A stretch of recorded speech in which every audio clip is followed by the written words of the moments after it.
Software.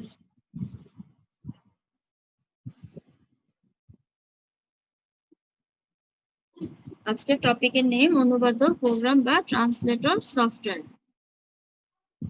তাহলে এটা বলতে আমরা কি বুঝি, অনুবাদক প্রোগ্রাম জিনিসটা কি বা ট্রান্সলেটর সফটওয়্যারটা কি? তাহলে এটা সংজ্ঞা যদি তোমরা লিখতে চাও লিখতে পারো, আর যদি ক্লাসে লেখায় থাকে তাহলে আর লেখার প্রয়োজন নেই, আমি মুখে বলছি। মেশিন ভাষায় লিখিত প্রোগ্রাম ছাড়া অন্য যে কোনো ভাষায় লিখিত প্রোগ্রামকে মেশিন ভাষায় রূপান্তরের জন্য যে প্রোগ্রাম ব্যবহার করা হয় তাকেই অনুবাদক প্রোগ্রাম বা ট্রান্সলেটর সফটওয়্যার বলা হয়। আরো একবার বলছি, মেশিন ভাষায় লিখিত প্রোগ্রাম ছাড়া অন্য যে কোনো ভাষায় লিখিত প্রোগ্রামকে মেশিন ভাষায় অনুবাদ করার জন্য যে প্রোগ্রাম ব্যবহার করা হয় তাকে অনুবাদক প্রোগ্রাম বা ট্রান্সলেটর সফটওয়্যার বলা হয়। এই গেল আমাদের ট্রান্সলেটর সফটওয়্যার কি বা অনুবাদক সফটওয়্যার কি। তাহলে এখান থেকে আমরা কি জানলাম, আমাদের সংজ্ঞাটা মাস্ট করতে হবে। 2 নাম্বার বলেছিলাম ওই যে সোর্স প্রোগ্রাম কাকে বলে এইটা পড়তে হবে। সোর্স প্রোগ্রাম বা উৎস প্রোগ্রাম, তাই না? উৎস প্রোগ্রাম, তার মানে সোর্স প্রোগ্রাম বা উৎস প্রোগ্রাম কাকে বলে? যে সোর্স প্রোগ্রাম বা উৎস প্রোগ্রাম হচ্ছে মেশিন ভাষা ছাড়া অন্য যে কোনো ভাষায় লিখিত প্রোগ্রামকেই বলা হয় সোর্স প্রোগ্রাম বা উৎস প্রোগ্রাম। আর করতে হবে অবজেক্ট প্রোগ্রাম কাকে বলে, এটাও আমরা গত ক্লাসে পড়ায় ফেলছি, অবজেক্ট প্রোগ্রাম বা বস্তু প্রোগ্রাম। তাহলে অন্য ভাষায় লিখিত প্রোগ্রামকে যখন মেশিন ভাষায় অনুবাদ করা হয় তখন তাকে বলা হয় অবজেক্ট প্রোগ্রাম বা বস্তু প্রোগ্রাম। ঠিক আছে? আর অনুবাদক সফটওয়্যার কি? এই সোর্স প্রোগ্রামকে অবজেক্ট প্রোগ্রামে রূপান্তর করার প্রক্রিয়াটাকেই বলা হয় অনুবাদক সফটওয়্যার। প্রোগ্রামারের জন্য যে সফটওয়্যার বা প্রোগ্রাম ব্যবহার করে তাকে বলা হয় অনুবাদক প্রোগ্রাম বা ট্রান্সলেটর সফটওয়্যার। এখন এই অনুবাদক প্রোগ্রাম আবার কয় প্রকার? 3 প্রকার। 1 নাম্বার কম্পাইলার, 2 নাম্বার ইন্টারপ্রেটার,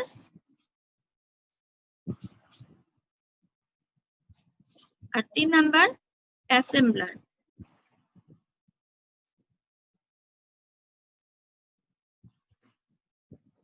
এই তিনটা। তাহলে অনুবাদক সফটওয়্যার 3 প্রকার, কম্পাইলার, ইন্টারপ্রেটার আর অ্যাসেম্বলার। ঠিক আছে? তাহলে কম্পাইলার আর ইন্টারপ্রেটার হচ্ছে যে এই দুইটা অনুবাদক সফটওয়্যার কি করে, হাই লেভেল ল্যাঙ্গুয়েজকে এবং ভেরি হাই লেভেল ল্যাঙ্গুয়েজকে মেশিন ল্যাঙ্গুয়েজে রূপান্তর করে, মানে তৃতীয় প্রজন্ম এবং চতুর্থ প্রজন্মের ভাষাকে, ঠিক আছে, মেশিন ভাষায় রূপান্তরের কাজ করে কম্পাইলার এবং ইন্টারপ্রেটার। দুটোটাই মেশিন ভাষায় রূপান্তর করে উচ্চ স্তরের ভাষাতে। আর অ্যাসেম্বলার কি করে? অ্যাসেম্বলার শুধুমাত্র অ্যাসেম্বলি ভাষাকে মেশিন ভাষায় রূপান্তর করে। অ্যাসেম্বলার একটাই কাজ করে, মেশিন ভাষাকে অ্যাসেম্বলি ভাষায় রূপান্তর, অ্যাসেম্বলি ভাষাকে মেশিন ভাষায় রূপান্তরের কাজ করে হচ্ছে অ্যাসেম্বলার। ঠিক আছে? সবাই এখনই ফোন দেয়। তো এখন আমরা এই কম্পাইলার, ইন্টারপ্রেটার আর অ্যাসেম্বলার সম্পর্কে পড়ছি। তাহলে অ্যাসেম্বলার সম্পর্কে আমরা গত ক্লাসে পড়ে ফেলছি, অ্যাসেম্বলি ল্যাঙ্গুয়েজ সম্পর্কে, সেখান থেকে অ্যাসেম্বলার পড়লাম। অ্যাসেম্বলার এত ইম্পর্টেন্ট না, অ্যাসেম্বলার থেকে তোমরা পড়বা এটার সংজ্ঞাটা পড়বা।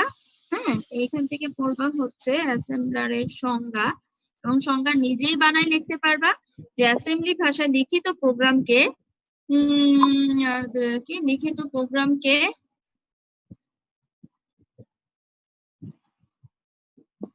অ্যাসেম্বলি ভাষায় লিখিত প্রোগ্রামকে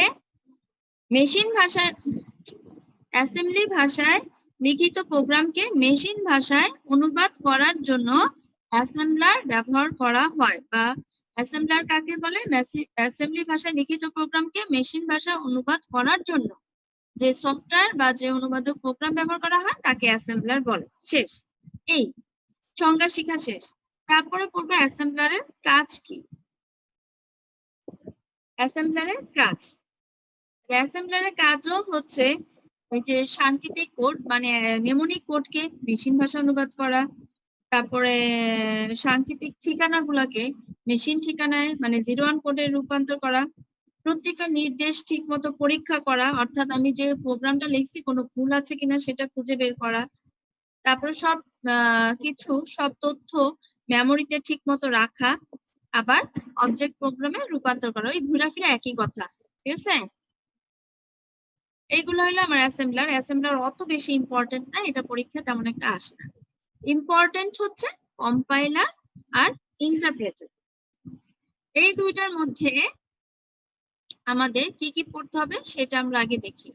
তাহলে কম্পাইলার আর ইন্টারপ্রেটার এই দুইটার মধ্যে আমাকে যেটা পড়তে হবে সেটা হচ্ছে 1 নাম্বার তো মাস্ট সংজ্ঞা, 2 নাম্বার হচ্ছে সুবিধা অসুবিধা, সুবিধা অসুবিধা, আর 3 নাম্বার হচ্ছে পার্থক্য। এটা বেশি ইম্পর্টেন্ট, পার্থক্যটা। আর সুবিধা অসুবিধা পারলে পার্থক্য নিজের থেকে বানাই লেখা যায়, ঠিক আছে? তাহলে আমরা দেখলাম যে ট্রান্সলেটর সফটওয়্যার থেকে কি কি পড়তে হবে আর প্রকারভেদ থেকে কি কি পড়তে হবে। তার মধ্যে দেখলাম অ্যাসেম্বলার এত বেশি ইম্পর্টেন্ট না, এইটা দুইটা ইম্পর্টেন্ট, এই দুইটা থেকে সংজ্ঞা, সুবিধা অসুবিধা আর পার্থক্য পড়াতে হবে। আমি শুধু পার্থক্যটা পড়াই দিব, পার্থক্য পড়াইতে গেলে দেখবা সুবিধা অসুবিধাও পড়া শেষ, সংজ্ঞাও পড়া শেষ। একটা পড়াবো অথচ সবগুলো পড়া হয়ে যাবে। তাহলে ফার্স্ট আমরা পার্থক্যতে চলে যাচ্ছি। কম্পাইলার আর ইন্টারপ্রেটার মধ্যে 1 নাম্বারের পার্থক্য, ঠিক আছে? এই পার্থক্যগুলা তোমাদের হয়তো ক্লাসে লিখায়ও দিচ্ছে অথবা না লিখাই দিলে বইয়ে তো মাস্ট আছে, হ্যাঁ? তাহলে পার্থক্যর মধ্যে আমি যদি 1 নাম্বার পার্থক্য পড়ি, মনে করো একটা হচ্ছে কম্পাইলার আর একটা হচ্ছে ইন্টারপ্রেটার। তাহলে কম্পাইলারের ক্ষেত্রে প্রথম পার্থক্য হচ্ছে যে কম্পাইলার সম্পূর্ণ প্রোগ্রামটাকে একবারে অনুবাদ করে, সম্পূর্ণ প্রোগ্রামকে, ঠিক আছে, সম্পূর্ণ প্রোগ্রাম কে একবারে অনুবাদ করা। আমি শর্টকাটে লিখবো, তোমরা একটু ব্রড করে লিখবা, একবারে অনুবাদ করে। তার মানে কি, আমি একটা প্রোগ্রাম লিখলাম, সেটা 10 লাইন হোক আর 100 লাইন হোক, 1000 লাইন হোক, যখন আমি ওই ভাষায় একটা প্রোগ্রাম লিখবো, ধর আমি সি ভাষায় একটা প্রোগ্রাম লিখলাম, 100 লাইনের একটা প্রোগ্রাম লিখলাম, তারপরে লেখার পরে এই কম্পাইলার, এই অনুবাদক সফটওয়্যারটা কি করবে, এই 100 লাইনের প্রোগ্রামকে একবারে অনুবাদ করা, অর্থাৎ এই 100 লাইনটাকে একবারে 01 কোডে রূপান্তর করবে। কিন্তু ইন্টারপ্রেটার কি করবে জানো, 1 লাইন করে পড়বে। ইন্টারপ্রেটার 1 লাইন করে পড়ে এবং অনুবাদ করে, 1 লাইন করে পড়ে এবং অনুবাদ করে। আমি শর্টকাটে লিখছি, তোমরা কিন্তু আবার এত শর্টকাটে পরীক্ষায় লিখবা না। আমি মিস উপরের লেখাগুলো দেখতেছি না মিস, কভারটা একটু সরাবেন? একটু জোরে বলো, কথা শোনা যাচ্ছে না। মিস উপরে কভারের কারণে লেখাগুলো দেখতেছি না, কভারটা একটু সরাবেন? আচ্ছা, এই যে ঠিক আছে, দেখা যাচ্ছে এখন? জি মিস, ঠিক আছে। জি মিস, জি মিস। তাহলে আমরা বলছি যে পার্থক্য, 1 নাম্বার পার্থক্য, যে কম্পাইলার কি করে, কম্পাইলার সম্পূর্ণ প্রোগ্রামকে, যেই ভাষায় প্রোগ্রামটা লিখি না কেন একবারে অনুবাদ করে, আর ইন্টারপ্রেটার সম্পূর্ণ প্রোগ্রামকে অনুবাদ করে না, 1 লাইন করে পড়ে, 1 লাইন করে অনুবাদ মেশিন ভাষায় রূপান্তর করে। 2 নাম্বার পার্থক্য আমরা কি বলতে পারি, যেহেতু এটা সম্পূর্ণ প্রোগ্রামকে একবারে অনুবাদ করে, তাহলে কি সবগুলা ভুল একবারে দেখায়, সবগুলো ভুল একবারে প্রদর্শন করে, একবারে প্রদর্শন মানে আমরা যুক্তি দিয়ে দেখবো, প্রদর্শন করে। আর এটা কি করে, যেহেতু সে 1 লাইন করে অনুবাদ করে, তাই যদি একটা লাইনের ভুল পায়, হ্যাঁ, প্রত্যেকটা লাইনের ভুল পেলেই অনুবাদ করা বন্ধ করে দেয়। তাহলে আমরা লিখতে পারি যে প্রত্যেক লাইনের ভুল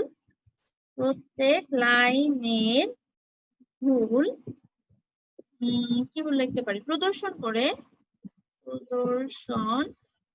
করে অনুবাদ বন্ধ করে দেয়। হ্যাঁ, অনুবাদ করা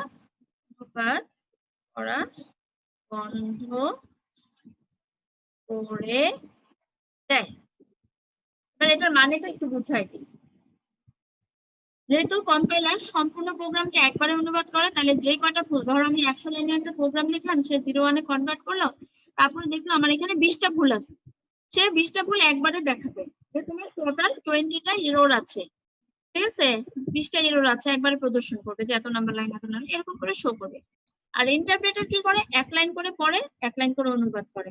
ধরো সেকেন্ড লাইন করলো অনুবাদ করলো, থার্ড লাইন করলো অনুবাদ করলো, ফোর্থ লাইন করতে গিয়ে দেখলো একটা ভুল আছে, তখন সে ভুলটাকেই দেখাবে, শো করবে, ফোর্থ লাইনের ভুলটাকে শো করবে এবং আর অনুবাদ করবে না, অর্থাৎ আর 01 করে রূপান্তর করবে না, আমাকে ওটা শো করবে। শো করার পরে কি করব আমরা, এই ভুলটা ইন্টারপ্রেটার যখন ভুলটা দেখায় তখন ব্যবহারকারীকে অর্থাৎ প্রোগ্রামারকে ওই ভুলটাকে আগে সংশোধন করতে হয়, ঠিক করতে হয়।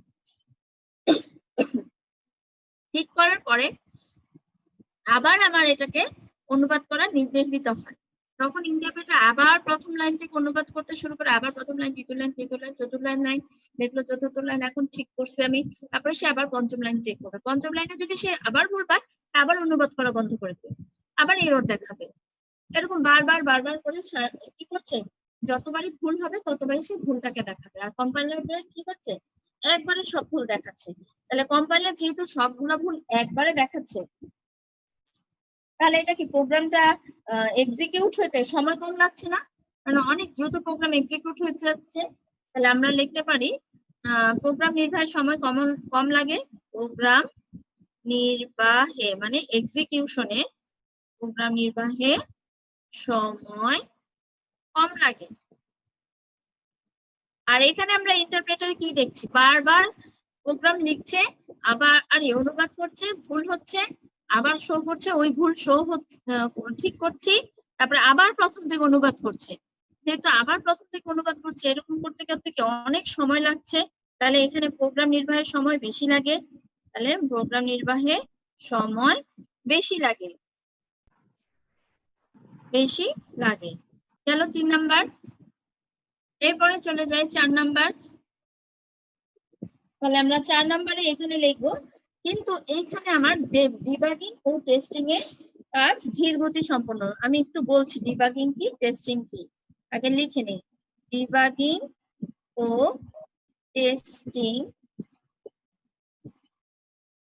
এ সময় বেশি লাগে, আর এখানে বলবো ডিবাগিং ও টেস্টিং এর সময় কম লাগে, সময় কম লাগে। আচ্ছা, ডিবাগিং মানে ভুল, মানে ভুলটাকে, আর টেস্টিং মানে চেক করা যে ভুলটা আছে কিনা, আর ডিবাগিং মানে ভুলটাকে সংশোধন করা, ঠিক আছে। আপনি এই যে ভুল দেখালো, এই ভুলগুলাকে যখন সংশোধন করব তখন এটা করলে ডিবাগিং, আবার টেস্টিং করাতে টেস্ট করে দেখা যে এখন আমার ভুলটা ঠিক হয়েছে কিনা। সময় বেশি লাগে কেন, কারণ সবগুলো ভুল একসাথে দেখা, আমি একটু আগে বলছিলাম যে মনে করো 20টা ভুল আছে, তাহলে 20টা ভুল আমি একবারে ঠিক করবো, তাহলে কি আমার সময় বেশি লাগছে। আর এখানে কি একটা ভুল মাত্র দেখায়, তাহলে একটা ভুল ঠিক করতে নিশ্চয়ই সময় কম লাগে, টেস্টিং করতে সময় কম লাগে, তাহলে আমরা বলছি ডিবাগিং ও টেস্টিং এর সময় বেশি লাগে, আর এখানে ডিবাগিং ও টেস্টিং এর সময় কম লাগে। কিন্তু তার আগেরটাই দেখছি প্রোগ্রাম নির্বাহে বা পুরো প্রোগ্রামটা এক্সিকিউট করতে কিন্তু সময় কম লাগে কম্পাইলারে, আর ইন্টারপ্রেটারে প্রোগ্রাম নির্বাহের সময় বেশি লাগে। আমি দুইটা সময় পাশাপাশি লিখছি বোঝানোর জন্য যে প্রোগ্রাম নির্বাহের সময় কম লাগে বাট ডিবাগিং টেস্টিং এর সময় বেশি লাগে, প্রোগ্রাম নির্বাহের সময় বেশি লাগে বাট ডিবাগিং টেস্টিং এর সময় কম লাগে। আর ডিবাগিং টেস্টিং মানে ভুলটাকে খুঁজে বের করা এবং ভুলটাকে সংশোধন করা, এই, ঠিক আছে। এগুলাই হচ্ছে আমার মেইন পার্থক্য। এছাড়া যদি তোমরা আরো পার্থক্য দাও, ধরো আমরা বলতে পারি মিস ডিবাগিং ও টেস্টিংটা আরেকবার একটু বোঝাবেন? আবার হ্যাঁ, আমি বলছি জি মিস, একবার শুধু। প্রোগ্রামটা এক্সিকিউট করতে, ঠিক আছে। আর টেস্টিং ডিবাগিং মানে ভুলটাকে ঠিক করা, ভুলটাকে সংশোধন করা। এই যেহেতু এখানে প্রোগ্রাম নির্বাহের সময় কেন বেশি লাগে, একটা ভুল হচ্ছে, সংশোধন করছে, আবার প্রথম থেকে অনুবাদ করছে, আবার ভুল পাইলো আবার দেখালো, আবার ওইটা সংশোধন করছে, আবার প্রথম থেকে অনুবাদ করছে, বারবার বারবার বারবার অনুবাদ করার কারণে এটার সময় বেশি লাগছে। হ্যাঁ, আর এখানে সময় কম লাগছে প্রোগ্রামটা এক্সিকিউট করতে। ধরো আমার কোনো ভুল নাই, 3টা ভুল আছে, 3টা সংশোধন হয়েছে একবারে, আর এখানে 5 নাম্বার লাইনে ভুল আছে, 25 নাম্বার ভুল লাইন আছে, আবার ধরো 99 নাম্বার লাইনে ভুল আছে, তাহলে ওই ভুলটার জন্য আবার প্রথম থেকে 99 না পর্যন্ত লাইন সে আবার অনুবাদ করবে, তাহলে এটা সময় কম বেশি লাগবে এক্সিকিউশনে, বাট ভুল সংশোধন করতে সময় কম লাগবে। আজকে আমরা বলবো এই কম্পাইলারের সাহায্যে সম্পূর্ণ প্রোগ্রামটাকে কি করা যায়, সম্পূর্ণ মেশিন ভাষায় একবারে রূপান্তর করা যায়। মেশিন তাহলে সম্পূর্ণ প্রোগ্রাম আমরা বলতে পারি রূপান্তরিত প্রোগ্রাম সম্পূর্ণ মেশিন ভাষায় রূপান্তরিত হয়। তার মানে এখানে কি বলবো, কি ভাষা আর সম্পূর্ণ মেশিন ভাষার প্রোগ্রামে রূপান্তরিত হয় না, এটা হচ্ছে একবারে আজকে আমরা বলতে পারি যে রূপান্তরিত প্রোগ্রাম এভাবে লিখি, রূপান্তরিত প্রোগ্রাম একবারে রূপান্তরিত সম্পূর্ণ মেশিন প্রোগ্রামে রূপান্তরিত প্রোগ্রাম একবারে মেশিন প্রোগ্রামে রূপান্তরিত হয়, একবারেই মেশিন প্রোগ্রামে রূপান্তরিত হয়। আর এখানে একবারে রূপান্তরিত হয় না, রূপান্তরিত প্রোগ্রাম একবারে মেশিন প্রোগ্রামে রূপান্তরিত হয় না, মানে ওই যে বলছিলাম একবারে অনুবাদ করে, একবারে অনুবাদ করলে কি একবারে মেশিন ভাষায় রূপান্তর হয়ে গেল, আর যেহেতু এটা একবারে অনুবাদ করে না তাই কখনোই একবারে মেশিন প্রোগ্রামে এটা রূপান্তর হয় না। আর এর ফলে এখানে আমরা আরেকটু প্রবলেম কি হয়,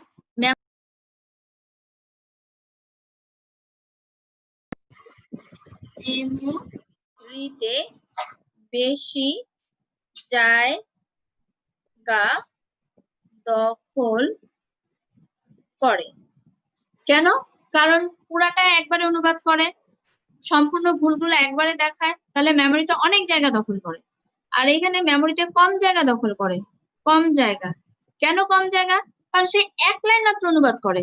তাহলে মনে করে 100 লাইনের জন্য মেমোরিতে যতটুকু জায়গা লাগছে আর এক লাইনের জন্য কি মেমোরিতে কম জায়গা দখল লাগছে এবং কম জায়গা দখল করে এবং কম জায়গা দখল করে, কারণ এটা এক লাইন করে অনুবাদ করে, আবার এক লাইন করেই ওটার প্রবলেমটা দেখায়, যদি ভুল থাকে ভুলটাও একবারে একটা দেখায়, বেশি দেখায় না। এর জন্য আমার মেমোরিতে কম জায়গা দখল করে আর এটা মেমোরিতে বেশি জায়গা দখল করে। তাহলে এই কয়টাই হচ্ছে মেইন, এই কয়টা দিলেই যথেষ্ট। আরেকটা দিতে পারি যে কম্পাইলার সম্পূর্ণ প্রোগ্রাম এক্সিকিউশনের সময় কম লাগায় আর ইন্টারপ্রেটার সম্পূর্ণ প্রোগ্রাম এক্সিকিউশনের সময় বেশি লাগায়।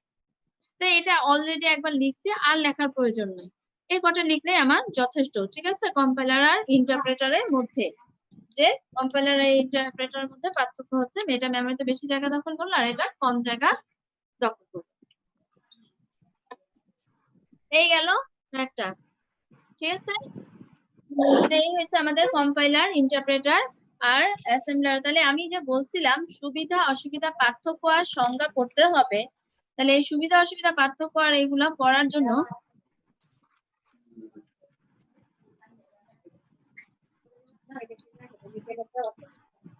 তাহলে কি কাঁচা বাচ্চা, ও আচ্ছা গেল পার্থক্য সুবিধা অসুবিধা।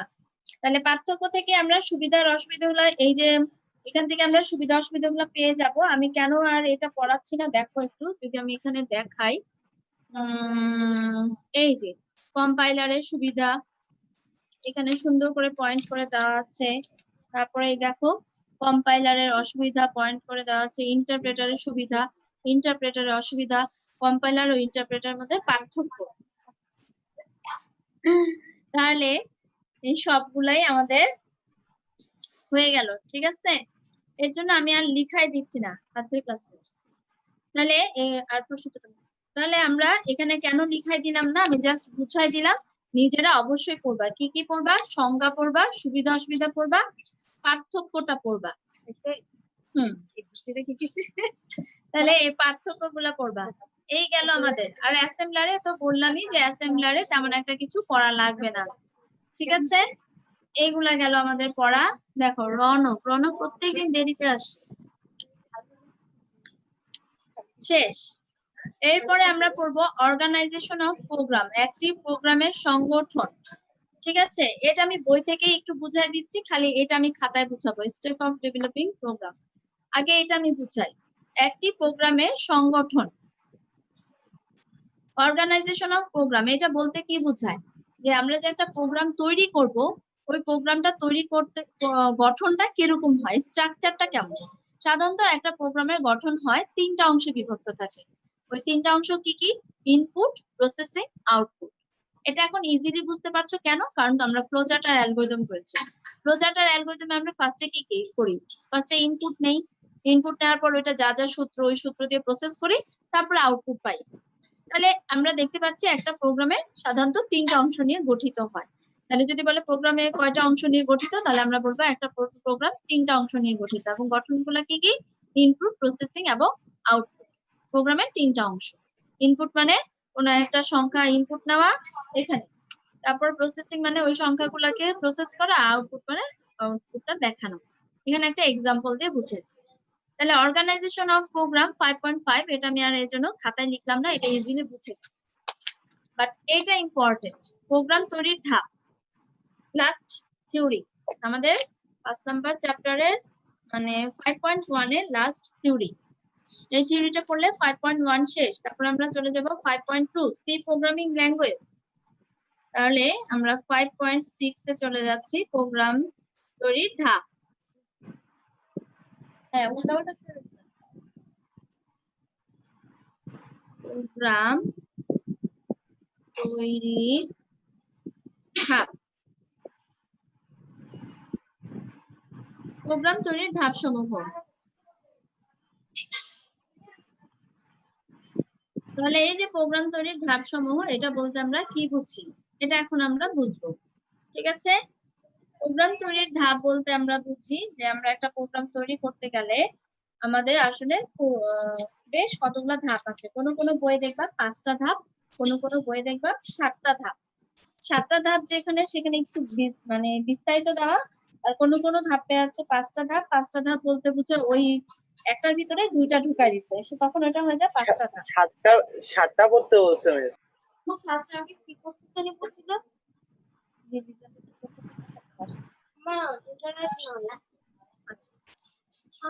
এক নাম্বার ধাপ। আচ্ছা, 7টা পড়তে বলছে, তাহলে আমরা 7টা ধাপ পড়ি। ঠিক আছে, 1 নাম্বার হচ্ছে তথ্য অনুসন্ধান। তথ্য অনুসন্ধান, সমস্যা নির্দিষ্টকরণ না ও সমস্যা বর্ণনা।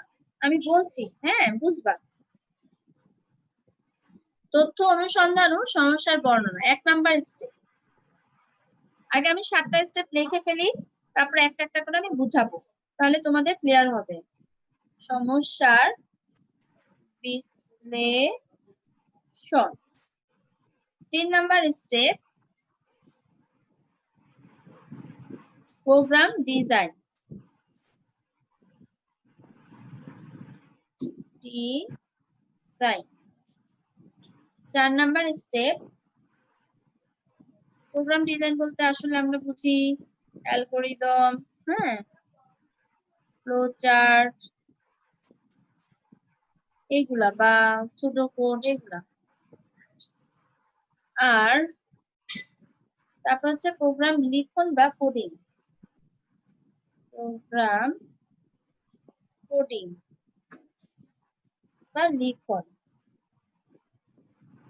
5 নাম্বার হচ্ছে প্রোগ্রাম বাস্তবায়ন।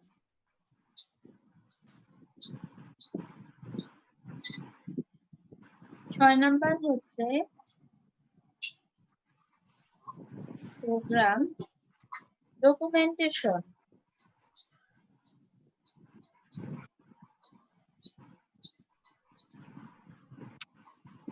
7 নাম্বার হচ্ছে প্রোগ্রাম রক্ষণাবেক্ষণ।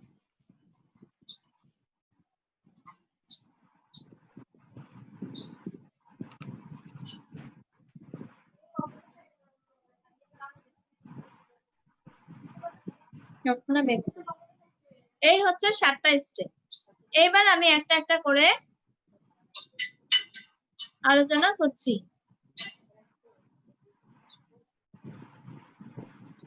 তাহলে প্রথম, তথ্য অনুসন্ধান ও সমস্যার বর্ণনা। এটা মানে কি? তার মানে কম্পিউটার সাহায্যে এই যে আমরা কোনো একটা সমস্যাকে সমাধান করব, এই সমস্যার সমাধান করার জন্য আমাকে একটা স্বচ্ছ ধারণা নিতে হবে যে আমরা কোন সমস্যাটা সমাধান করব। এর জন্য আমাকে কি কি বিষয় জানতে হবে, এই সমস্যার জন্য আমাকে কি কি ইনপুট নিতে হবে, কোন কোন স্টেপ বাই স্টেপে যেতে হবে, তারপরে এই ইনপুট নেওয়ার পরে আমরা কি ধরনের আউটপুট পাঠাবো, এই যে সিদ্ধান্ত গ্রহণগুলো নিব সেটাকেই বলা হয় তথ্য অনুসন্ধান ও সমস্যা বর্ণনা। যেমন আমি একটা উদাহরণ দিলাম যে দুইটি সংখ্যার যোগফল বের করো, তাহলে এটা হচ্ছে আমার সমস্যা। যে কি সমস্যা? যে দুইটা সংখ্যার যোগফল বের করতে হবে, এটা হচ্ছে সমস্যা। তারপরে এই দুইটা সংখ্যার জন্য তথ্য অনুসন্ধান, কি তথ্য অনুসন্ধান? তাহলে দুইটা সংখ্যার যোগফল, তার মানে আমার দুইটা তথ্য আগে নিয়ে আসতে হবে, এটাই হচ্ছে দুইটা যে তথ্যটা নিয়ে আসা, তারপরে এটাকে যোগ করব, যোগ করে আউটপুটটা দেখাবো। এইভাবে আমরা সমস্যাটার বিশ্লেষণ কি করলাম, অনুসন্ধান করলাম এবং সমস্যাটা চিন্তা করলাম। 2 নাম্বার সমস্যার বিশ্লেষণ। তাহলে বিশ্লেষণ মানে আমরা এটার জন্য কম্পিউটার প্রয়োজন কিনা এই সমস্যাটা সমাধানের জন্য, তারপরে আমার কি কি গাণিতিক কাজ লাগবে, কি কি ম্যাথমেটিক্যাল টার্ম আমরা করব, আমার কোন কোন সূত্র লাগবে, ইনপুটটা কি টাইপ হবে, আউটপুটটা কি টাইপ হবে, কিভাবে আমরা কম্পিউটারে কোন কোন মেমরি নিয়ে কাজ করব, কতটুকু সময় লাগতে পারে, এই যে এগুলা বিশ্লেষণ করা, এটাকে বলা হয় সমস্যার বিশ্লেষণ। অনেক সময় এই দুইটা স্টেপকে একত্রে একটা স্টেপ বলা হয়, আর কোনো কোনো সময় এই দুইটা স্টেপকে একটা স্টেপ বলা হয়। এর জন্যই আমি বলছি যে 5টা স্টেপ যদি বলে তখন এই দুইটাকে একসাথে বলা হয়। তাহলে 1 নাম্বার স্টেপ হচ্ছে সমস্যাটা খুঁজে বের করা, কি সমস্যা করবো এবং তার জন্য কি কি ইনপুট আউটপুট হতে পারে। আর 2 নাম্বারটা হচ্ছে এর জন্য আমার ইনপুটের কি কি থাকবে, আউটপুট কিরকম হবে, ডিজাইন কি করব, মেমরি কি লাগবে, কম্পিউটার কোনটা লাগবে, কম্পিউটার লাগবে কি লাগবে না, এইগুলাকে বলা হয় সমস্যার বিশ্লেষণ। 3 নাম্বার স্টেপে চলে যাই, প্রোগ্রাম ডিজাইন। এখন এই যে বললাম দুইটা সংখ্যার যোগফল বের করবো, এর জন্য আমরা ফার্স্টে কি করি, একটা অ্যালগরিদম তৈরি করি, তারপরে ওইটা অনুযায়ী একটা ফ্লোচার্ট তৈরি করি। কারণ আমরা তো অ্যালগরিদম কি আর ফ্লোচার্টকে অনেক ভালোভাবেই শিখে গেছি, তাহলে এটা আর আমাদের লাগছে না, বুঝে গেছি, শেষ। তাহলে অ্যালগরিদম ফ্লোচার্ট তৈরি করা শেষ হলে এরপরের বার কি করব, প্রোগ্রাম কোডিং বা লিখন। অর্থাৎ এরপরে আমরা চেক করব যে আমরা কোন ভাষায়, এই যে ফ্লোচার্টটা তৈরি করলাম, এই ফ্লোচার্টটার জন্য যে এখন প্রোগ্রাম লিখবো, এটা কোন ভাষায় লিখবো, সি তে লিখবো, সি প্লাস প্লাসে লিখবো, নাকি জাভাতে লিখবো, নাকি এসকিউএল ল্যাঙ্গুয়েজে লিখবো, কোন ভাষায়, বা পিএইচপি তে লিখবো, কোন ল্যাঙ্গুয়েজে লিখবো, সেটা আমরা চুজ করব। চুজ করে আমরা প্রোগ্রামটাকে রচনা করব। তারপর লিখার পরে প্রোগ্রাম ডকুমেন্টেশন। প্রোগ্রাম ডকুমেন্টেশন বলতে কি বোঝায়, এই যে আমরা প্রোগ্রামটা লিখলাম, মানে তখন আমরা বিবেচনা করব যে প্রোগ্রামের প্রত্যেকটা ধাপ ঠিক আছে কি, প্রোগ্রাম বাস্তবায়ন করছি, তাই না? তাহলে বাস্তবায়ন মানে এখন প্রোগ্রামটা কোডিং করা, কোডিং করার পরে এখানে ভুল দেখবো, কি আমরা ওই যে কোনো ভুল আছে কিনা, ভুল থাকলে সেটাকে ভুলগুলাকে খুঁজে বের করব। তাহলে এই প্রোগ্রাম বাস্তবায়নে আমরা যে ভুলগুলা পাই সেই ভুলগুলাকে বলা হয় বাগ। বাগ বাগ মানে ভুল। আর ডিবাগ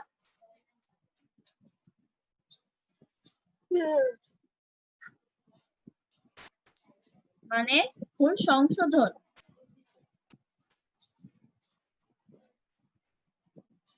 ডিবাগ মানে ভুল সংশোধন করা। তাহলে কোনো একটা প্রোগ্রামে যদি ভুল থাকে সেটা হচ্ছে, বা যেটাকে ভুল বলা হয়, এবং এই ভুলগুলোকে যখন আমরা সংশোধন করি তখন সেটাকে বলা হয় ডিবাগিং। এখন এই বাগ আর ডিবাগিং এর মধ্যে এই যে ভুল সংশোধন করা, এই ভুল আবার 3 রকমের আছে। তাহলে আমরা প্রোগ্রাম ডকুমেন্টেশন বাস্তবায়নের মধ্যে আবার একটু পড়বো, কি কি পড়বো, এরর গুলা পড়বো, যে প্রোগ্রামের ভুলকে মানে বাগকে, প্রোগ্রামের ভুলগুলাকে, প্রোগ্রামের ভুলগুলা পুরাটাই লিখি, প্রোগ্রামের ভুল 3 প্রকার। একটু পরে লাইন কেটে যাবে, তখন তোমরা আবার এই একই লিংকে ক্লিক করবা। প্রোগ্রামের ভুল 3 প্রকার। 1 নাম্বার সিনট্যাক্স এরর, মোবাইলে কভারটা একটু সরাবেন। 2 নাম্বার হচ্ছে লজিক্যাল এরর, 3 নাম্বার হচ্ছে ইনফরমেশন এরর বা ডাটা এরর, হ্যাঁ, ইনফরমেশন এরর বা ডাটা এরর। একটু লেখো, আমি 1 মিনিট আসতেছি, হ্যাঁ।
আচ্ছা, প্রোগ্রামের ভুল 3 প্রকার: সিনট্যাক্স এরর, লজিক্যাল এরর আর ইনফরমেশন এরর। মানে আমাদের প্রোগ্রামের ভুল 3 প্রকার। মিস বাগের নিচে এটা কি লিখছিলেন? ডিবাগ, বাগ মানে ভুল, ডিবাগ মানে ভুল সংশোধন, ঠিক আছে। এখন আবার এই ভুলগুলাকে আমরা বললাম 3 প্রকার: সিনট্যাক্স এরর, লজিক্যাল এরর আর ইনফরমেশন এরর। তাহলে এবার সিনট্যাক্স এরর বলতে আমরা কি বুঝি? কম্পিউটারে যে ব্যাকরণগত ভুল আছে, যেমন মনে করো কমা দিলাম না, সেমিকোলন দিলাম না, বা ব্র্যাকেট ঠিক মতো দিলাম না। বলো যে নেট আছে, মামা পড়াচ্ছে।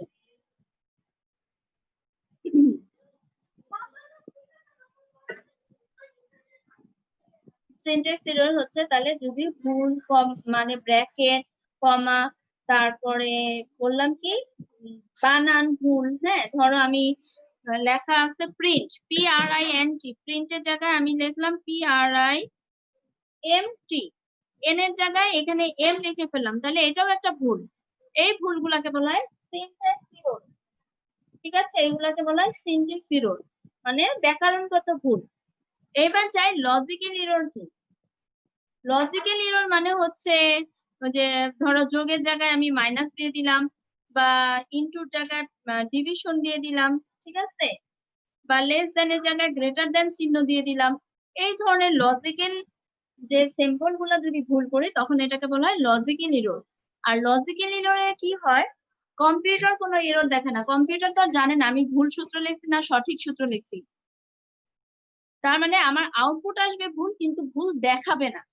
যেমন আমাকে বললো 2টা সংখ্যার যোগফল বের করো, আমি এতে দিলাম 10 আর বি তে দিলাম 5, তারপরে লিখবো না 2টা সংখ্যার যোগফল a প্লাস বি, বাট আমি সি লিখলাম a মাইনাস বি, তাহলে অ্যান্সার আসবে 5। অ্যান্সার আসা উচিত ছিল 15, আসছে 5। তার মানে আমার অ্যান্সার কম্পিউটার দেখাবে 5, বলবে না যে তুমি ভুল লিখছো, কিন্তু আসলে ভুল, কারণ যোগের জায়গায় আমি বিয়োগ চিহ্ন দিয়ে ফেলছি। এইটাকেই বলা হয় লজিক্যাল এরর, প্লাস মাইনাস চিহ্ন, division, less than, greater than. আর সিনট্যাক্স এরর মানে হচ্ছে কোনগুলা, যে কমা ভুল করা, সেমিকোলন ভুল করা, বানান ভুল করা, হ্যাঁ, বানান ভুল, এগুলাকে বলা হয় সিনট্যাক্স এরর। এবার যাই ইনফরমেশন এরর কাকে বলা হয়। ইনফরমেশন এরর বা ডাটা ভুল মানে হচ্ছে কম্পিউটারে আমরা কোনো ভুল তথ্য দিলে, যেমন আমি লিখলাম a = 5, b = 10, তাহলে এই দুটার যোগফল ঠিক মতো দেখাবে। বাট আমি যদি a = 5 না লিখে আমি যদি লিখি a = হচ্ছে @ আর b = 10 না লিখে b = লিখলাম আমি একটা স্টার চিহ্ন, তাহলে @ এর সাথে তো আর স্টার চিহ্ন সে যোগ করতে পারবে না। তাহলে এই ধরনের ভুলগুলোকে বলা হয় ইনফরমেশন এরর। অর্থাৎ এক ধরনের ডাটা চাইলো, আমি আরেক ধরনের ডাটা চাইলাম, বা একজনের নাম চাইলো, লিখবো আমি করিম, এখন আমি করিম না লিখে আমি লিখলাম 5, তাহলে এই ডাটাটাও ভুল দিলাম। তাহলে এগুলাকে বলা হয় ইনফরমেশন এরর। গেল। এরপরে আমরা অনেকবার টেস্টিং কথাটা বলছি। টেস্টিং, যে টেস্টিং জিনিসটা কি অনেকের মধ্যে একটু কনফিউশন থাকে যে হোয়াট ইজ টেস্টিং। তাহলে আমরা এখন একটু টেস্টিংটা পড়াচ্ছি। টেস্টিং মানে হচ্ছে এই যে লজিক্যাল এররের কথাটা বলছি, যেটা কোনো এরর দেখায় না বাট ওইটাকে একটা এরর, এটাকে বলা হয় টেস্টিং। অর্থাৎ যুক্তিগত ভুল সংশোধন করা খুব কঠিন, কারণ কম্পিউটারে কোনো মনিটরে দেখায় না যে তোমার কোনো এরর আসছে, বাট আউটপুটে আমরা দেখি এরর। তখন ওইটাকে টেস্ট করা হয় যে আসলে আমি কম্পিউটারে কোথাও ভুল করলাম কিনা, তারপরে ওই ভুলটা থেকে ঠিক করা হলো, ওইটাকেই বলা হয় টেস্টিং। তাহলে এই গেল আমার প্রোগ্রাম বাস্তবায়ন। ঠিক আছে, তাহলে প্রোগ্রাম বাস্তবায়নে আমরা বলছি ভুল করা, ভুল সংশোধন করা, এই যে সেই ভুলগুলা, আর টেস্টিং করে ভুল সংশোধন করলাম বা যা ভুল দেখাচ্ছে সেটা শেষ। এরপরে স্টেপে চলে যাই, 6 নাম্বার স্টেপ। 6 নাম্বার স্টেপ হচ্ছে প্রোগ্রাম ডকুমেন্টেশন।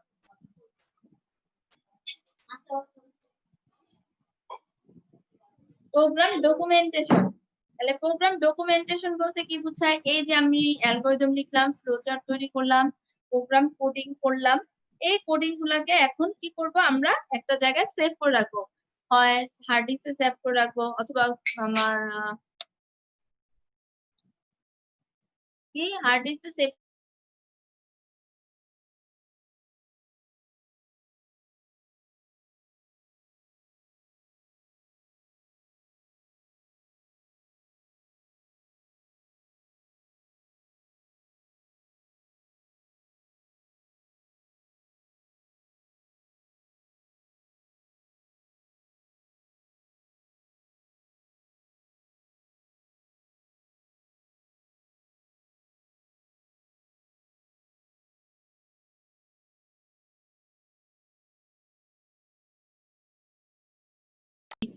আমি সবাইকে জয়েন করে নিই।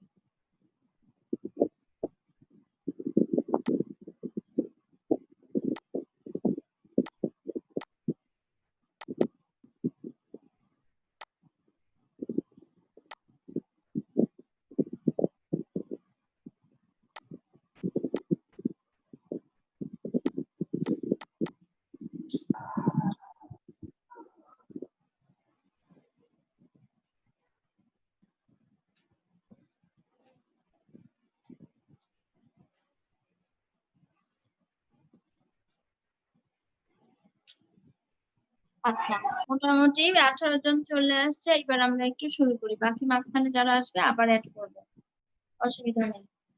তাহলে আমরা বললাম প্রোগ্রাম ডকুমেন্টেশনটা কি। প্রোগ্রাম ডকুমেন্টেশন বলতে বোঝায় এই যে আমি অ্যালগরিদম তৈরি করলাম, ফ্লোচার্ট তৈরি করলাম, সি প্রোগ্রাম শুরু করলাম, হ্যাঁ, এইগুলা সি প্রোগ্রাম লিখলাম, এগুলাকে কি করব, সেভ করে রাখবো।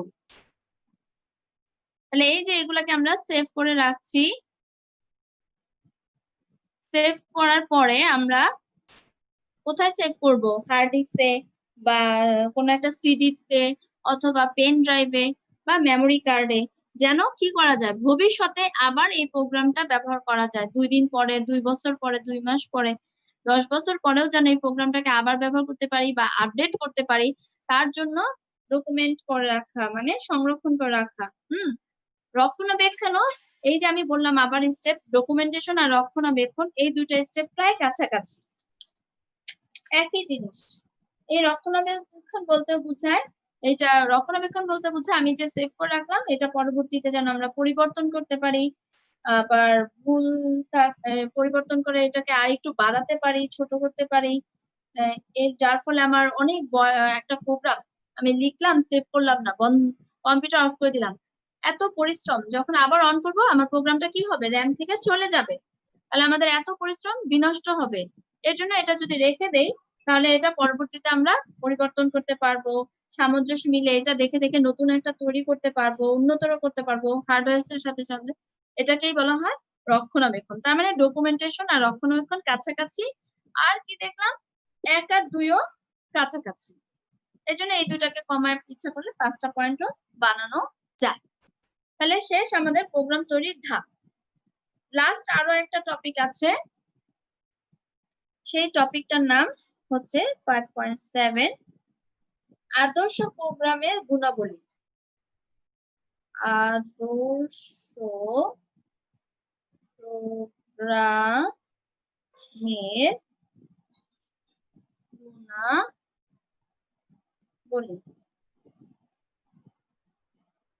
আদর্শ প্রোগ্রামের গুণাবলী অর্থাৎ একটা প্রোগ্রামকে তখনই আদর্শ প্রোগ্রাম বলা হবে যখন তার মধ্যে কিছু গুণ থাকবে, সেই গুণগুলাই হচ্ছে আদর্শ প্রোগ্রামের গুণাবলী।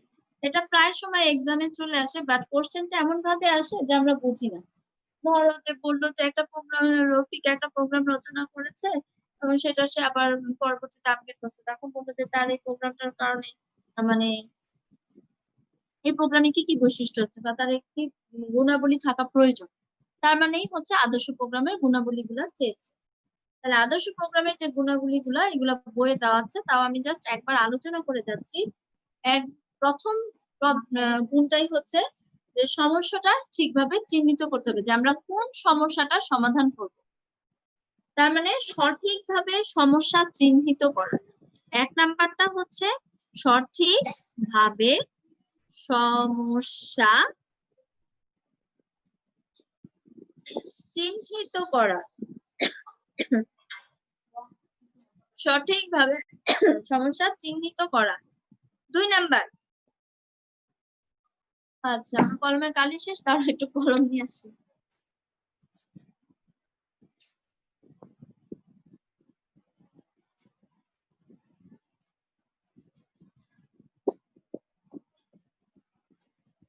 আচ্ছা,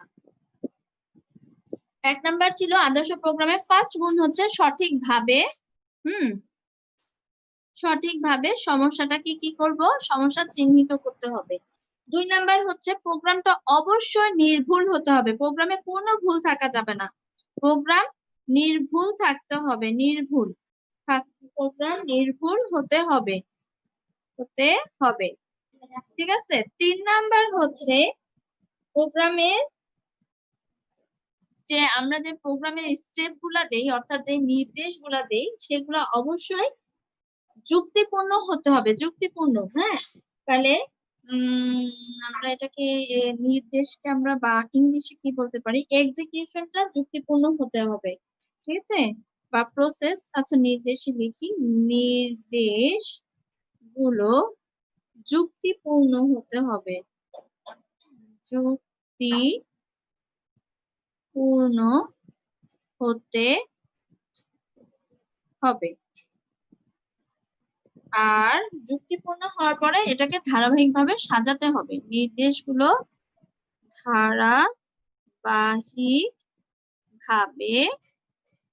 সাজাতে হবে। তার মানে আমি কোন কোন নির্দেশ দিব, যে স্টেপের পরে ওই স্টেপ, ওইগুলা যেমন যুক্তিপূর্ণ হতে হবে। আউট আর উল্টাপাল্টা স্টেপ আমার দেওয়ার প্রয়োজন নাই, শুধু যে কয়টা প্রয়োজন সেই কয়টাই দিতে হবে, এবং দেওয়ার পরে ওইটা আবার সাজাতে হবে, যে ফার্স্ট স্টেপ কোনটা দিব, সেকেন্ড স্টেপ কোনটা, থার্ড স্টেপ কোনটা, এটাও একদম ধারাবাহিক থাকতে হবে, না হলে এটা আদর্শ প্রোগ্রাম হবে না।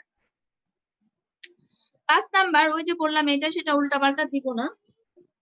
তাহলে 5 নাম্বারটা হচ্ছে নির্দেশগুলো যতটা সম্ভব কি হতে হবে, সহজ সরল সংক্ষিপ্ত হতে হবে। নির্দেশগুলো যতটা সম্ভব, কারণ একটা অ্যান্সার অনেক ভাবে লেখা যায়, তাহলে আমরা যতটা সম্ভব কি করব, সহজ বানাবো, সহজ সরল, আর কি বলছিলাম একটা ভুলে গেছি, সংক্ষিপ্ত হতে হবে। নির্দেশগুলো যতটা সম্ভব সহজ সরল ও সংক্ষিপ্ত হতে হবে। এই গেল আমাদের 5টা স্টেপ। আর 2টা স্টেপ আছে আদর্শ প্রোগ্রামের, সেটা হচ্ছে 6 নাম্বার স্টেপটা হচ্ছে প্রোগ্রামটি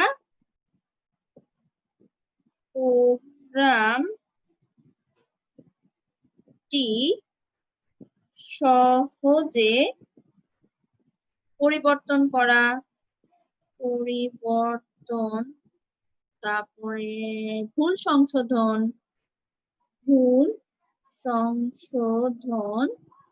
করার ব্যবস্থা থাকতে হবে,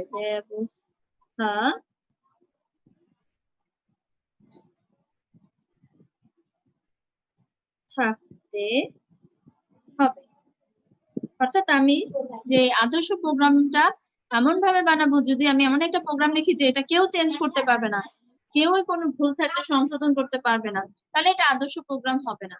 আদর্শ প্রোগ্রামটা এমন হইতে হবে যেন সহজেই কেউ পরিবর্তন করে এটাকে আরো বড় আরো সুন্দর বানাতে পারে, আবার কোনো ভুল থাকলে সে যেন সেটা সংশোধন করতে পারে, সংশোধনের ব্যবস্থা থাকতে পাবে, তাহলে সেটা আদর্শ প্রোগ্রাম হবে।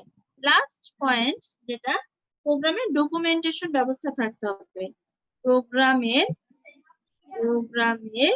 ডকুমেন্টেশন, তাহলে একটু আগে আমি ডকুমেন্টেশন পড়াইছি। ডকুমেন্টেশন মানে কি? ওই যে অ্যালগরিদম থাকতে হবে, ফ্লোচার্ট থাকতে হবে, রাফ কপি থাকতে হবে, প্রোগ্রামটাকে সংরক্ষণের ব্যবস্থা করতে হবে, এই সব কিছুকেই বলা হয় প্রোগ্রাম ডকুমেন্টেশন। তাহলে প্রোগ্রামের ডকুমেন্টেশন ব্যবস্থা থাকতে হবে। প্রোগ্রামের ডকুমেন্টেশনের ব্যবস্থা থাকতে হবে। যদি না থাকে তাহলে দেখা যাবে ওটাকে চেঞ্জ করা বা সৌন্দর্য বাড়ানো। তাহলে এটা হচ্ছে আদর্শ প্রোগ্রামের এই 7টা গুণাবলী, এটাও মাস্ট ইম্পর্টেন্ট। তাহলে আমাদের এখান থেকে আজকে যা যা পড়লাম না, সবগুলা ইম্পর্টেন্ট টপিক। একটা ইম্পর্টেন্ট হচ্ছে কম্পাইলার আর ইন্টারপ্রেটার সুবিধা অসুবিধা পার্থক্য। 2 নাম্বার হচ্ছে ইম্পর্টেন্ট প্রোগ্রাম তৈরির যে ধাপগুলা, এটা একটা ইম্পর্টেন্ট, এটা থেকে বড় কোশ্চেন আসে। আরেকটা ইম্পর্টেন্ট টপিক হচ্ছে আদর্শ প্রোগ্রামের গুণাবলী। তাহলে এই দেখো, এই গুণাবলী আমি বুঝে গেছি, কয়েকবার রিডিং করলে এটা মুখস্থ হয়ে গেল। এই পয়েন্ট গুলো যদি পরীক্ষা আসে গ বা ঘতে, আমি যদি জাস্ট এভাবে লিখে যাই, আমাকে 1 মার্কও কম দিবে না, ফুল মার্কস দিবে।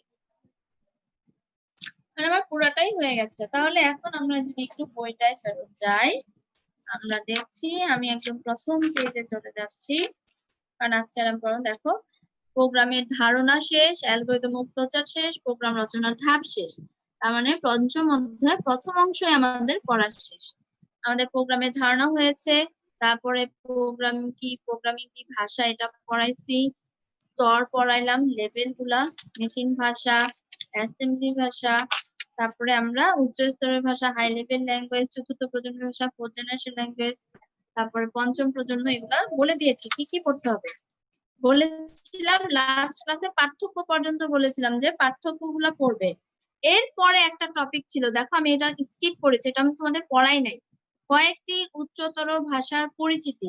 এখানে বেশ কয়েকটা তোমাদের বইয়ে পাবা, এই যে সি কি, সি প্লাস প্লাস কি, জাভা কি, তারপরে এখানে দেওয়া আছে ভিজুয়াল বেসিক, ওরাকল, ঠিক আছে, অ্যালগোল, ফরট্রান, পাইথন, এরকম বিভিন্ন ল্যাঙ্গুয়েজ সম্পর্কে দেওয়া আছে, সরি ভাষা সম্পর্কে দেওয়া আছে। তাহলে এই প্রোগ্রামিং ভাষাগুলো আসছে শুধুমাত্র এমসিকিউ তে, এটা মুখস্থর কিছু নাই। এখানে জাস্ট তোমরা কি পড়বা, কয়েকবার রিডিং পড়বা, কেন যে এটা যেমন কোনটা কোন প্রজন্মের ভাষা, ঠিক আছে, যেমন ফরট্রান তৃতীয় প্রজন্মের ভাষা, অ্যালগরিদম অ্যালগল চতুর্থ প্রজন্ম, ওরাকল চতুর্থ, ভিজুয়াল বেসিক যে আমাদের চতুর্থ প্রজন্ম, আবার এখানে আমাদের সি তৃতীয় প্রজন্ম, সি প্লাস প্লাস তৃতীয় প্রজন্মের ভাষা, তারপরে জাভাটা কোন প্রজন্মের ভাষা, এগুলা পরীক্ষায় আসে। হঠাৎ করে দিল যে সি কোন প্রজন্মের ভাষা, প্রথম দ্বিতীয় তৃতীয় চতুর্থ, তাহলে আমরা কেমনে বুঝবো? তাহলে এগুলা থেকে কখনোই বড় প্রশ্ন আসে না, ক খ গ ঘ কিছুই আসে না, এগুলা থেকে আসে শুধুমাত্র আমার এমসিকিউ। তাহলে এমসিকিউর জন্য এটা কয়েকবার রিডিং করবা, বাস শেষ। আর আজকের আমরা পড়লাম কি পড়লাম, ফার্স্ট আমরা পড়লাম ট্রান্সলেটর সফটওয়্যার। এখানে কম্পাইলারের যে কাজগুলো আছে, এই কাজগুলাই কিন্তু আমরা পাঠ্যক্রমে পড়ে ফেলছি, কি কি কাজ করে, তারপরেও একবার রিডিং করে ফেলবা যে কম্পাইলারের কাজ কি। আর পড়লাম সুবিধা অসুবিধা, পার্থক্য, গঠন শেষ, আদর্শ প্রোগ্রামের গুণাবলী পর্যন্ত পড়ছি। তারপরে ছিল অ্যালগরিদম আর ফ্লোচার্ট, আমাদের এগুলা শেষ, আমাদের যত অ্যালগরিদম ফ্লোচার্ট আছে সব শেষ। তার মানে আমাদের পুরা 5.1 আজকের মতো পড়া শেষ। নেক্সট দিন আমরা যা করব সেটা হচ্ছে, নেক্সট দিন আমরা পঞ্চম অধ্যায়ের দ্বিতীয় অংশ চলে যাব, সি প্রোগ্রামিং ভাষা, প্রোগ্রামিং ল্যাঙ্গুয়েজ ইন সি। এই প্রোগ্রামিং ল্যাঙ্গুয়েজের ক্লাসগুলা একটাও মিস করা যাবে না। ওই থিওরি মিস করলে করছো, কোনো অসুবিধা নাই, থিওরি মিস করলে কি হবে, ওটা নিজে নিজে পড়ে জানা যাবে। বাট আমি যখন নেক্সট ক্লাসে সি প্রোগ্রামিং ল্যাঙ্গুয়েজ শুরু করব, এখানে একটা ক্লাসও মিস করা যাবে না, কারণ প্রত্যেকটা ক্লাস একটার সাথে আরেকটা রিলেটেড। প্রথমটা মিস করলে দ্বিতীয়টা বুঝবা না, দ্বিতীয়টা মিস করলে তৃতীয়টা বুঝবা না, এভাবে একটা মিস করলে কিছুই বুঝবা না। আজকে আর পড়াবো না, আমাদের অনেক থিওরি পড়া হয়ে গেছে, তাহলে আমাদের আজকে থিওরি এই পর্যন্তই। আর থিওরি, হ্যাঁ বলেন, ওরে আল্লাহ, বলো একজন একজন করে। কি বলবা বলো? মিস মিস হ্যাঁ, মিস কম্পাইলার বেশি দ্রুত গতি সম্পন্ন না ইন্টারপ্রেটার দ্রুত গতি সম্পন্ন? বেশি কোনটা? কম্পাইলারের প্রোগ্রামে এক্সিকিউট হয় না তাড়াতাড়ি, কারণ কম্পাইলার একবারে অনুবাদ করে ফেলে বা আর অনুবাদ করার প্রয়োজন হয় না। আমি ধরো আমাকে 10টা ভুল দেখালো, আমি 5টা ঠিক করলাম না, সে তো আবার প্রথম থেকে লাস্ট লাইন পর্যন্ত 0-1 কনভার্ট করবে না, সে জাস্ট দেখাবে যে এখন তোমার 5টা এরর আছে, আবার 5টা এরর সেভ করলে তোমার শেষ। বাট ইন্টারপ্রেটার কি করে, একটা ভুল দেখাবে, সংশোধন করবে, আবার প্রথম থেকে অনুবাদ করবে, আবার ভুল দেখাবে, আবার সংশোধন করবে, আবার প্রথম থেকে অনুবাদ করবে। তার মানে কি, ইন্টারপ্রেটারে অনেক সময় লাগে, আর কম্পাইলার দ্রুত গতি সম্পন্ন, কারণ সে একবার 0-1 কনভার্ট করার পরে আর একবারও 0-1 কনভার্ট করার প্রয়োজন হয় না। আর ইন্টারপ্রেটার যতবার 50 বার ভুল দেখালে 50 বার প্রথম থেকে শেষ পর্যন্ত ওই যে 0 থেকে 1 কনভার্ট করবে। আর কারো প্রশ্ন আছে? ডিবাগিং আর টেস্টিং এর ভিতর তো উল্টা মিস। ডিবাগিং আর টেস্টিং এর তো বিপরীত চিত্র। না না, ডিবাগিং মানে ভুল সংশোধন করা, আর টেস্টিং মানে কোনো ভুল আছে কিনা খোঁজা। না মিস, আমি বলতেছিলাম ডিবাগিং ও টেস্টিং এ তো কম্পাইলার ধীরগতি হয়। হ্যাঁ হ্যাঁ হ্যাঁ, ডিবাগিং আর টেস্টিং এ কম্পাইলার ধীর গতি সম্পন্ন হয়, আর ইন্টারপ্রেটারে ডিবাগিং টেস্টিং এ সময় কম লাগে, কারণ কম্পাইলারে ওই যে বললাম 5টা ভুল বা 10টা ভুল একবারে দেখায়, তাহলে তোমার 10টা ভুল সংশোধন করতে নিশ্চয়ই যদি 10 সেকেন্ড লাগে, আর ইন্টারপ্রেটারে তো মাত্র একটা ভুল দেখায়, একটা ভুল সংশোধন করতে 1 সেকেন্ড লাগবে, তাহলে এখানে লাগলে 10 সেকেন্ড, ওইখানে 1 সেকেন্ড, তাহলে টেস্টিং ডিবাগিং এর সময় বেশি লাগে কম্পাইলারে, আর টেস্টিং ডিবাগিং এর সময় কম লাগে ইন্টারপ্রেটার। আমি কিন্তু এর জন্য 2টা পয়েন্ট দেখাইছি, একটা দেখাইছি প্রোগ্রাম এক্সিকিউশন, আর একটা দেখাইছি টেস্টিং এন্ড ডিবাগিং। প্রোগ্রাম নির্বাহে অর্থাৎ সম্পূর্ণ প্রোগ্রামের কাজ করতে, সবকিছু করতে আসলে কম্পাইলার লাগে কম সময়, আর ইন্টারপ্রেটারে সম্পূর্ণ কাজ করতে অনেক সময় লাগে, খালি একটা জায়গায় তাড়াতাড়ি করে, সেটা হচ্ছে টেস্টিং আর ডিবাগিং, কারণ সেখানে একটার বেশি ভুল দেখায় না। আর কারো কোনো প্রবলেম? মিস সুডো কোড পড়তে হবে? না, সুডো কোড পড়া লাগবে না, সুডো কোডটা জাস্ট এমসিকিউর জন্য রিডিং পড়ো বা কয়ের জন্য সংজ্ঞাটা শিখে রাখো। সুডো কোড মানে মিথ্যা, সুডো মানে মিথ্যা, জাস্ট একটা কাল্পনিক কোড, ওটাকে বলা হয় সুডো কোড। ঠিক আছে? হ্যাঁ, আরেকজন জানি কি প্রশ্ন করতে নিয়েছিল, বলো। ম্যাম বললাম যে ফার্স্ট পেজটা একটু জুম করে একটু দেখেন। বুঝি নাই, তোমার কথা বোঝা যাচ্ছে না, আবার বলো।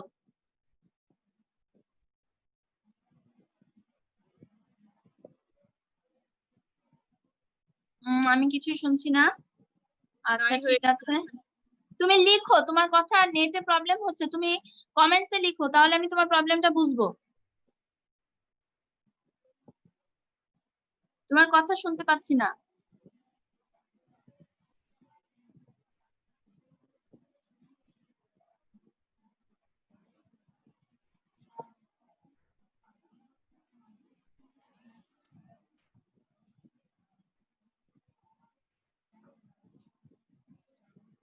ফার্স্ট দাঁড়াও, আচ্ছা একটু কমেন্টসটা দেখানি।